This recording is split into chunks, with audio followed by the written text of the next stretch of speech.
प्रधानमंत्री नरेंद्र मोदी ने गांधीनगर में राष्ट्रीय महापौर सम्मेलन को किया संबोधित। कहा, गरीब और मध्यम वर्ग के अपने घर के सपने को सरकार ने किया साकार।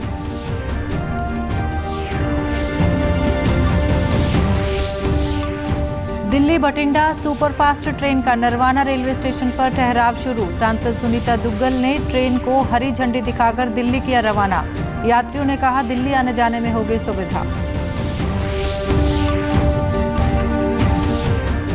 प्रदेश में हरियाणा सिख गुरुद्वारा मैनेजमेंट कमेटी ही करेगी गुरुद्वारों का प्रबंधन। सुप्रीम कोर्ट ने खारिज की शिरोमणि गुरुद्वारा प्रबंधक कमेटी की याचिका।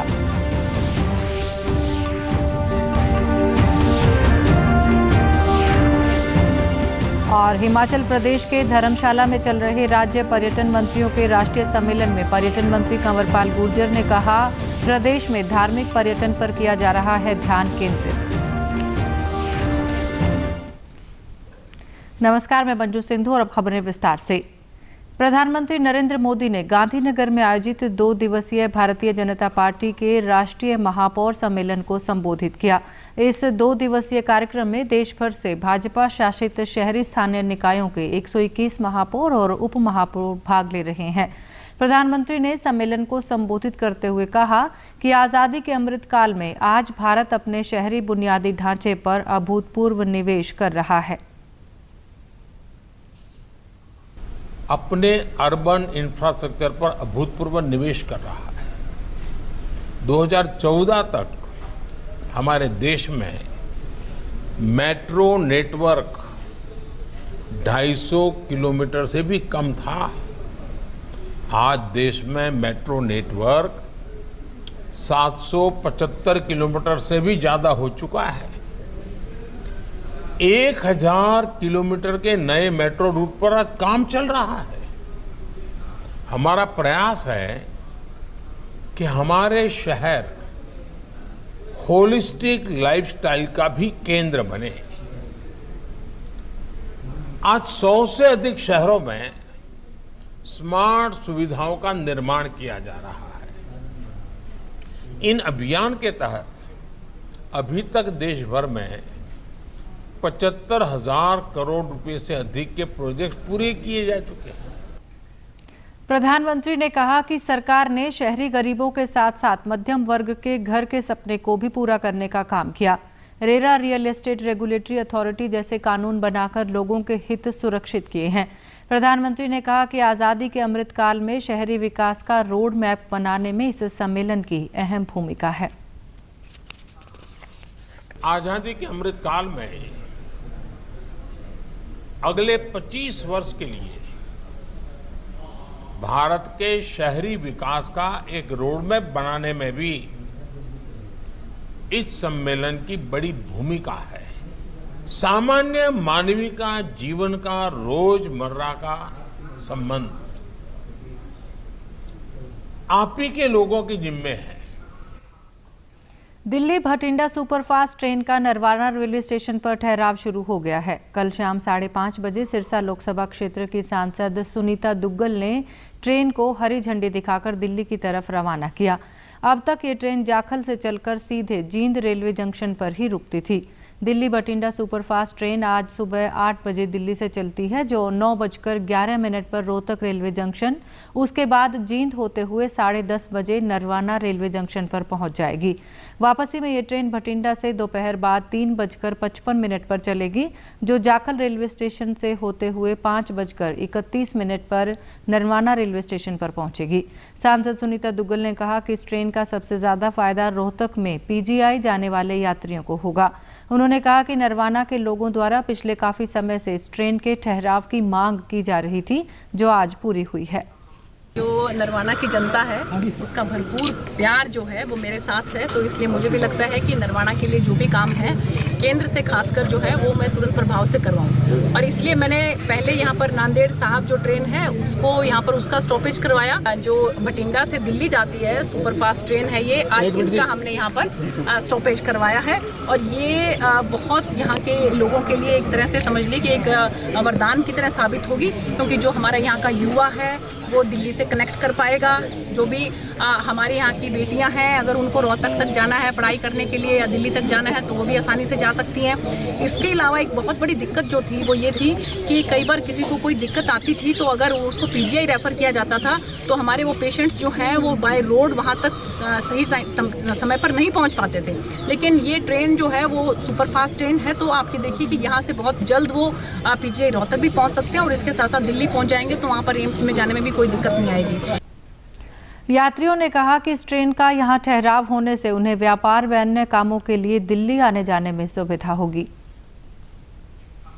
ये है जो ट्रेन का स्टॉपेज यहाँ पे हुआ है, ये इसका हमें पूरे नरवाना वासियों को बहुत ज़्यादा लाभ मिलने वाला है। 5:30 बजे यहाँ ट्रेन नहीं थी कोई डायरेक्ट दिल्ली के लिए। अब ये ट्रेन होने से हम 2.5 से 3 घंटे के अंदर दिल्ली पहुँच जाएंगे, यानी कि 8 बजे तक हम दिल्ली पहुंच जाएंगे और इससे यानी कि बहुत समय पर वहां पर पहुंच जाएंगे। जो ये गाड़ी का स्टॉपेज हुआ बठिंडा से दिल्ली सुपरफास्ट एक्सप्रेस का, इसका ठहराव करने के लिए मैडम को हमने सिर्फ एक बार विनती की थी और मैडम ने हमारी उस विनती को जल्द सुन के इस गाड़ी का स्टॉपेज करवा दिया। और ये गाड़ी इतनी महत्वपूर्ण है दिल्ली जाने के लिए, रोहतक जाने के लिए, जिससे सभी यात्रियों को सुविधा होगी। हरियाणा के गुरुद्वारों का प्रबंधन हरियाणा सिख गुरुद्वारा मैनेजमेंट कमेटी ही करेगी। सुप्रीम कोर्ट ने शिरोमणि गुरुद्वारा प्रबंधक कमेटी की याचिका खारिज कर दी है। SGPC की दलील थी कि हरियाणा सरकार को ऐसा कानून बनाने का अधिकार नहीं है, केवल संसद ही इस तरह के कानून बना सकती है। फैसले के बाद हरियाणा में गुरुद्वारों के प्रबंधन का अधिकार हरियाणा सिख गुरुद्वारा प्रबंधक कमेटी के पास ही रहेगा। SGPC ने 2014 में हरियाणा सरकार की तरफ से बनाए कानून को चुनौती दी थी। सुप्रीम कोर्ट ने हरियाणा सिख गुरुद्वारा कानून 2014 को वैध ठहराया है। हिमाचल प्रदेश के धर्मशाला में चल रहे राज्य पर्यटन मंत्रियों के राष्ट्रीय सम्मेलन के दूसरे दिन केंद्रीय पर्यटन, संस्कृति और उत्तर पूर्वी क्षेत्र विकास मंत्री जी किशन रेड्डी ने कहा कि भारत के $5 ट्रिलियन की अर्थव्यवस्था के अपने तात्कालिक लक्ष्यों और विकसित राष्ट्र के दीर्घकालिक लक्ष्यों को अर्जित करने में पर्यटन की बहुत महत्वपूर्ण भूमिका रहेगी।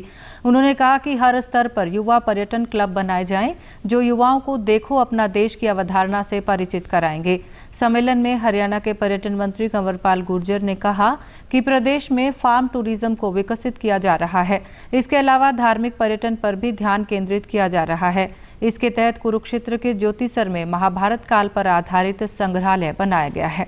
और वहाँ पे जिस प्रकार महाभारत जो प्रकार से हुआ तो वो सारा का सारा आपको वहाँ पे दिखाई देगा। 200 करोड़ रुपए खर्च करके हम बिल्कुल वर्ल्ड क्लास जो है वो हम बनाने लगे। मैं समझता हूँ काफ़ी उसमें सफलता रहेगी और काफ़ी लोग आएंगे। महिला एवं बाल विकास विभाग द्वारा चलाए जा रहे पोषण अभियान के तहत आज सिरसा के पंचायत भवन में कार्यक्रम आयोजित किया गया।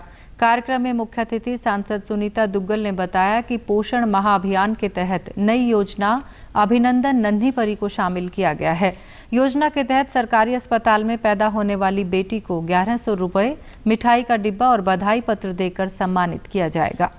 एक नई योजना जो है आज सरकार की तरफ से जो चलाई जा रही है कि हर बेटी को चाहे वो पहली बेटी है या दूसरी बेटी है, किसी भी जाति की है, किसी भी धर्म की है, उस बेटी को सरकार की तरफ से 1100 रुपये दिए जाएंगे। बेटी बचाओ बेटी पढ़ाओ जो योजना है उसके अंतर्गत जो बजट है उसमें से हर बच्ची को जो है वो पैदा होने पर 1100 रुपये दिए जाएंगे सरकार की तरफ से, और उसी की आज शुरुआत की है। तो मेरी बहुत बहुत बधाई है बच्चियों को, जो बच्चियाँ इस दुनिया में आ रही हैं, और उनकी माताओं को और माननीय प्रधानमंत्री जी को बहुत बहुत धन्यवाद कि वो बेटियों का इतना ध्यान रखते हैं। इस अवसर पर जिला कार्यक्रम अधिकारी ने बताया कि जिले में सभी PHC, CHC व सिविल अस्पताल में जन्म लेने वाली प्रत्येक बालिका को योजना के तहत लाभ प्रदान किया जाएगा। वहीं कार्यक्रम में पहुंची गर्भवती महिलाओं ने भी खुशी जाहिर करते हुए बताया कि ये सरकार द्वारा चलाया गया अच्छा कार्यक्रम है। आज का जो ये कार्यक्रम जिला स्तरीय प्रोग्राम किया गया है, ये आज सेरेमनी की गई अभिनंदन नन्ही परी बेटी बचाओ बेटी पढ़ाओ कार्यक्रम के अंतर्गत, और दूसरा प्रोग्राम था 5th नेशनल प्रोग्राम किया गया है, नेशनल सेलिब्रेशन किया गया है, राष्ट्रीय पोषण माह सेलिब्रेशन। और आज हमें यहाँ पे सुनीता दुग्गल मैम ने बहुत अच्छी बातें बताई है गर्भवती महिला के बारे में और हमारे आहार के बारे में कि हमें क्या खाना चाहिए, कैसे मतलब अपने स्वास्थ्य का ध्यान रखना चाहिए, उसके बारे में हमें सब कुछ बताया गया है। इसमें हमें यह पता चला कि गर्भवती महिला को क्या खाना चाहिए और बच्चे का पालन पोषण कैसे करना चाहिए। और अपने स्वास्थ्य का भी ध्यान रखना चाहिए। ये प्रोग्राम हर गांव में आंगनबाड़ी में होना चाहिए और महिलाओं को भी मौका मिले। हमें ये प्रोग्राम बहुत अच्छा लगा। मुख्यमंत्री मनोहर लाल ने छत्तीसगढ़ में नक्सली हमले में शहीद हुए यमुनानगर के गांव कल्याणपुर के सीआरपीएफ जवान नूर हुसैन को श्रद्धांजलि दी है। उन्होंने अपने ट्वीट संदेश में कहा कि प्रभु उनकी आत्मा को शांति प्रदान करे और दुख की इस घड़ी में मेरी शोक संवेदना उनके परिजनों के साथ है। केंद्रीय रेल राज्य मंत्री दर्शना जरदोश ने लखनऊ में रेलवे सुरक्षा बल के स्थापना दिवस पर आयोजित एक कार्यक्रम को संबोधित करते हुए कहा कि भारतीय रेल और अधिक आधुनिक होती जा रही है। हमारा उद्देश्य यात्री सेवा को बेहतर करना और यात्रा सुरक्षित व सुलभ बनाना है। उन्होंने कहा कि मिशन जीवन रक्षा से लोगों को काफी सहूलियत दी गई है। के मार्ग पर अग्रसर है। हमारा उद्देश्य यात्रियों को न केवल उच्च स्तरीय सेवा एवं सुविधा प्रदान करना है, बल्कि यह भी सुनिश्चित करना है कि उनकी यात्रा पूर्ण तरीके से सुरक्षित हो। प्रदेश सरकार ने राज्य में फसल अवशेष जलाने की घटनाओं पर पूर्ण रूप से रोक लगाने और पराली का समुचित प्रबंधन सुनिश्चित करने के लिए नीतिगत फ्रेमवर्क बनाया है। मुख्य सचिव संजीव कौशल की अध्यक्षता में चंडीगढ़ में इस संबंध में हुई बैठक में नीति के प्रारूप पर चर्चा की गई। बैठक में उन्होंने बताया कि इस नीति का उद्देश्य पराली आधारित बायोमास, बिजली परियोजनाओं, उद्योगों, कंप्रेस्ड बायोगैस संयंत्रों, अपशिष्ट से ऊर्जा संयंत्रों, ईंट भट्टों, पैकेजिंग सामग्री इत्यादि में निवेश को आकर्षित करने के लिए अनुकूल वातावरण बनाना है। मुख्य सचिव ने कहा कि पराली के उपयोग तथा बायोमास को बढ़ावा देने के लिए विभिन्न रणनीतियां अपनाई जाएंगी।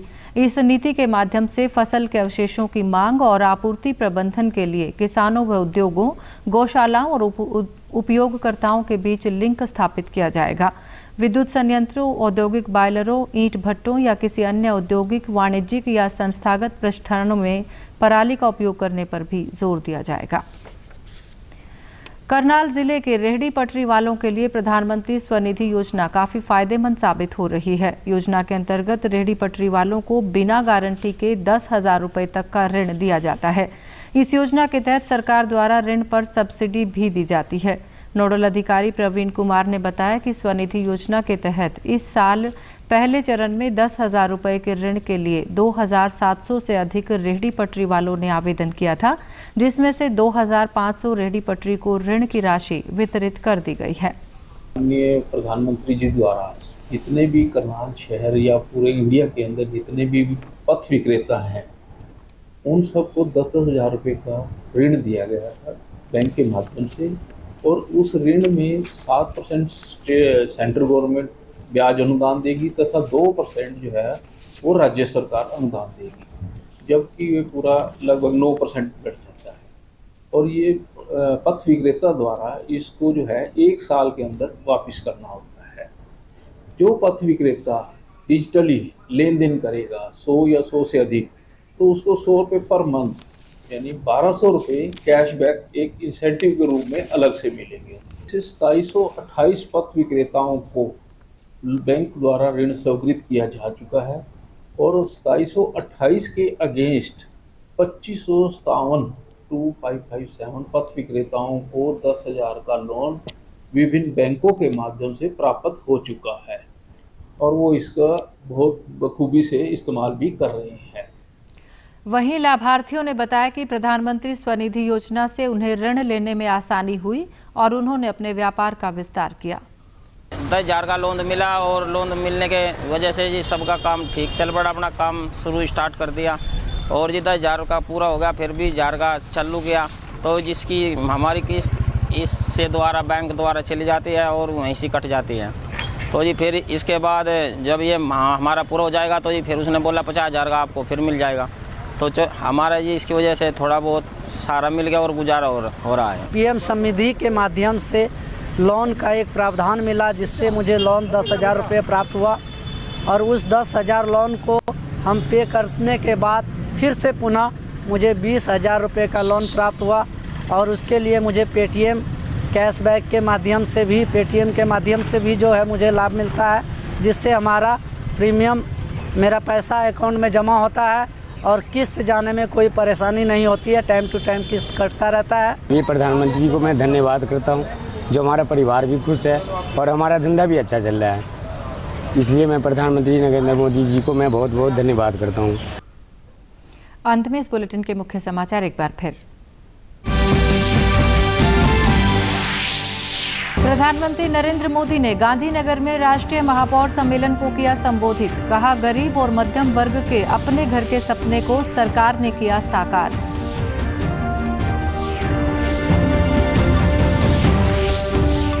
दिल्ली बठिंडा सुपरफास्ट ट्रेन का नरवाना रेलवे स्टेशन पर ठहराव शुरू। सांसद सुनीता दुग्गल ने ट्रेन को हरी झंडी दिखाकर दिल्ली किया रवाना। यात्रियों ने कहा, दिल्ली आने जाने में होगी सुविधा। प्रदेश में हरियाणा सिख गुरुद्वारा मैनेजमेंट कमेटी ही करेगी गुरुद्वारों का प्रबंधन। सुप्रीम कोर्ट ने खारिज की शिरोमणि गुरुद्वारा प्रबंधक कमेटी की याचिका।